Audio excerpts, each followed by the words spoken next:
Let's start with Lockheed Skunk Works. Well, of course, the Skunk Works, dates back to the 50s and 60s. Lockheed Skunk Works.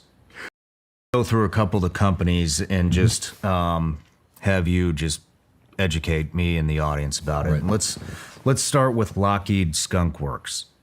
Well, of course, the Skunk Works, dates back to the 50s and 60s. Kelly Johnson, whose, by the way, UFO encounter report we have, was given to us by Lieutenant Colonel Heckert, who knew him, who was our U-2 spy plane witness who encountered these objects as a U-2 pilot. But and then, of course, Ben Rich. Ben Rich was the head of the Lockheed Skunk Works and acknowledged towards the end of his period there that they had technologies that could, quote, take ET home.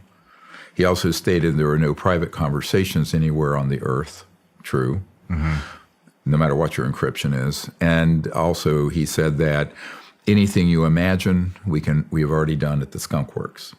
Now, there's the Skunk Works that would deal with a conventional jet, rocket, ramjet type classified aircraft, right? But then there's another division that is the deep black. I want to make a distinction between the black budget and highly classified, legally overseen projects. Mm-hmm. Here I'm talking about, there's a guy I'm working with now who literally oversees the black budget of the United States. He was never read in on the UFO or UAP issue. And when he tried to find out, he went out to the Lockheed Skunk Works, he was shown a bunch of these conventional propulsion systems. He was not shown the ones that are the man-made UFOs, that are the electrogravitics, the things that float, boom, 100,000 miles per hour. So I think that that's one of the problems, is that there's almost two parallel systems. And there's very little points of intersection between the two, what I call the constitutional government of the United States. I just call it USG, the U.S. government, legal. And then there's the illegal secret government projects, okay, the ISG. Mm-hmm. So there are compartmented operations at the Lockheed Skunk Works dealing very specifically with this area of technology, which has nothing to do with rockets, jets, conventional aerodynamics.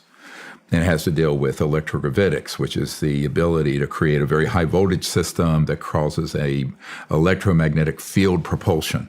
So there's almost like an electromagnetic field bubble around an object. It can levitate, lift, and it can go, Mach 300 and never have a sonic boom and no heat on the outer section of it. These are very advanced technologies. Now, those began to be studied back long before I was born, and I turned 68 this week, so you can imagine how long we've had these things. We actually mastered gravity control in October 1954. One of the members of my team for many years was in the vault. Okay. He was the top scientist at the Naval Research Labs, a very large Department of Defense lab in D.C. there. And I'd been in there, and he saw the documentation for this. So, and I think what the public, and this is true of the senators and the congressmen and the White House, they are not read in to these other projects. They simply aren't. I had a friend of Trump's tell me over this past weekend that he said, they just don't tell us much or anything, or very little. So I think that these sort of operations, as Eisenhower warned, have just gotten out of constitutional legal oversight. So I call those the illegal secret government projects. But those are in the Lockheed Skunk Works. So there's facilities out in the desert. If you go out to the Mojave Desert, there's a facility and an underground opening. So the really sensitive facilities are all in underground skiffs or DUMBs, deep underground military base facilities. And that whole area of California is like a beehive connected underneath with tunnels. Okay. I know where they are. I know people who've worked in them. And remember, are those all Lockheed? No. Because those are actually built by Bechtel Corporation or HIT Construction. There are a few contractors who build these underground connectors. And for years, they used a nuclear-powered tunneling device that would go through bedrock and just glassify it. So you'd have a connecting tunnel between, say, Edwards Air Force Base and Nellis Range. And you never have to go above the surface. So I'm very familiar with these and where they're located, and I've debriefed a number of guys who've been on them. So it's all part of a, let's call it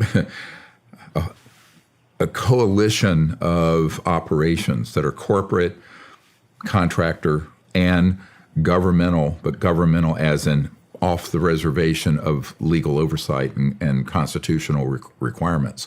This is why the Senate and the House are moving quickly to get this under control, because about a year and a half ago, we were providing enough information that they now realize that this is real, that the UAPs, UFOs are real, and they're beginning to realize that a bunch of them are ours, but they're being used in deceptive indications and warnings, meaning false flag operations.